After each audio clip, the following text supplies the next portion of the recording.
अगर कभी जिंदगी में ऐसा लगे कि हम कहीं फंस गए हैं या किसी बड़ी चुनौती का सामना कर रहे हैं, तो पता है, एक ऐसी प्राचीन मोहर है जो हमें इससे बाहर निकलने में मदद कर सकती है।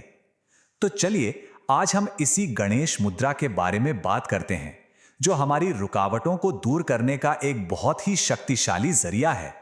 चलिए इस बात को थोड़ा समझते हैं। यह सुनने में शायद थोड़ा अजीब लगे, पर सच तो यह है कि हमारे हाथ हमारे दिमाग के लिए एक रिमोट कंट्रोल की तरह हैं।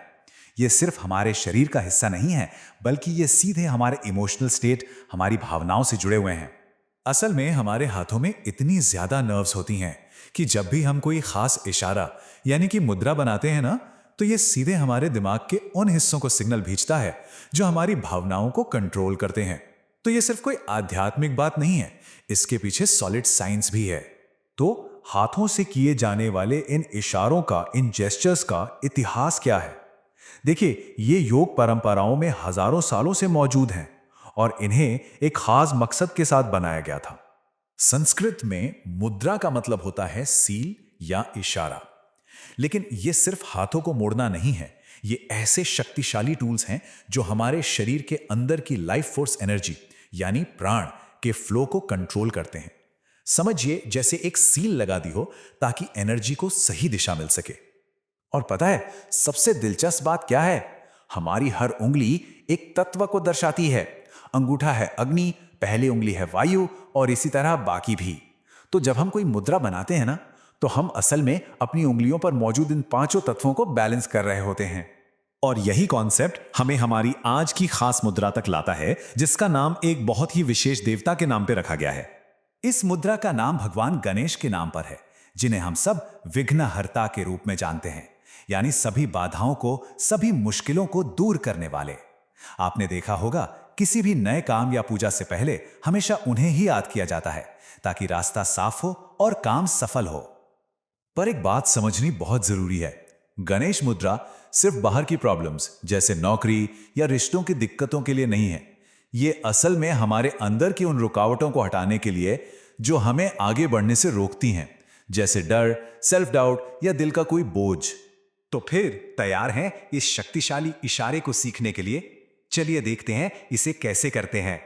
ये बहुत आसान है और हम इसे स्टेप बाय स्टेप साथ में करेंगे। तो चलिए आराम से बैठ जाइए और मेरे साथ इन आसान से स्टेप्स को फॉलो कीजिए। सबसे पहले अपनी हथेलियों को नमस्ते की तरह अपने दिल के पास ले आएं। अब अपने हाथों को ऐसे घुमाएं कि आपकी बाईं हथेली बाहर की तरफ हो और दाईं हथेली आपकी छाती की तरफ। अब दोनों हाथों की उंगलियों को एक दूसरे में फंसाकर कस के पकड़ लें। ठीक है? अब सांस छोड़ते हुए हाथों को धीरे से बाहर की ओर खींचें, पर उंगलियां छोड़नी नहीं है। आपको अपनी छाती और कंधों में एक खिंचाव महसूस होगा। फिर सांस लेते हुए इस खिंचाव को ढीला छोड़ दें, लेकिन पकड़ बनाए रखें। इसे 6 बार दोहराएं, फिर हाथों की पोजीशन बदलकर दोबारा करें। तो सवाल यह है कि इसका रोज अभ्यास क्यों करना चाहिए? इसके फायदे फिजिकल, इमोशनल और एनर्जेटिक तीनों लेवल पर हैं। यहां देखिए, इसके फायदे कितने अच्छे से समझाए गए हैं।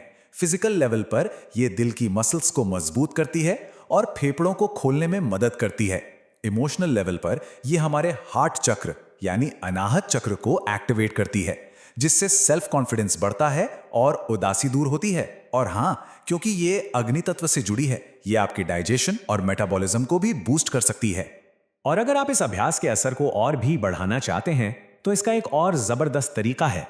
इस मुद्रा को करते वक्त आप गणेश जी के इस शक्तिशाली मंत्र का जाप भी कर सकते हैं। पता है, आवाज की जो वाइब्रेशन होती है ना, वो आपके इरादे को और भी मजबूत बना देती है। इस मंत्र के हर शब्द का एक गहरा मतलब है।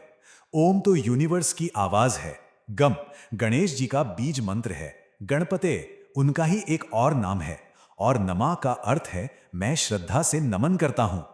यह आपके ध्यान को फोकस करने का एक कमाल का तरीका है। तो अब जब आपके पास ये टूल है, सवाल यह है कि आपकी जिंदगी में ऐसी कौन सी बाधाएं हैं जिन्हें आप हटाने के लिए तैयार हैं। इस मुद्रा को जरूर आजमाएं और महसूस करें कि आपकी एनर्जी में कैसा बदलाव आता है। गणपति बप्पा मोरया।